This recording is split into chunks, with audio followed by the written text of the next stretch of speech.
So on commercial gas dryers, sometimes you can see the flame kind of peeking up through here.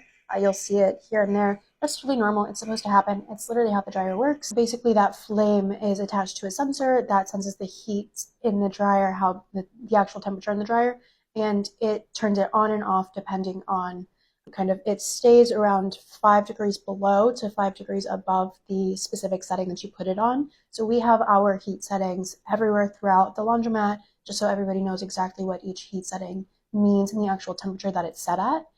But it's always within kind of 5 degrees on either side of it, and that sensor kicks it on or off to make sure that it stays within that range. With an open flame, you always want to be careful with what you're putting in the dryer. This means that anything with chemicals, such as nail polish remover, acetone, motor oil, gasoline, anything like that. Some cooking oils can also be flammable. You definitely want to get those out of the clothes before you put them in the dryer. If that means washing them twice, then that means washing them twice, unfortunately.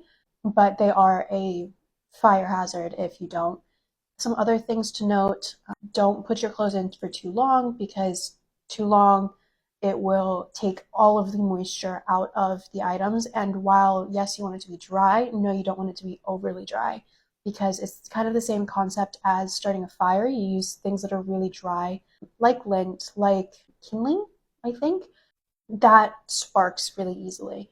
So you don't want to get all of the moisture out. You just want it to feel dry to the touch. Another thing is making sure that at home you are cleaning out the lint trap after every time you use the dryer, and at least once a year, if not twice. Behind the dryer, there's a hose that can get clogged up with lint as well, and that can also start fires. One thing that I did not believe, I knew it in my head, but I didn't believe it, was that things can spontaneously combust after the dryer is off. The way that this happens is because if the dryer is off, if your clothes are still in the dryer and the door is closed, then that excess heat has nowhere to escape to, so it can still ignite and start a fire that way. Anytime you put anything in the dryer, as soon as it's done, you want to make sure that you're taking it out, because I've seen it happen. I've heard of it happening to other people. It is a very real thing, even though it sounds out of a sci-fi movie.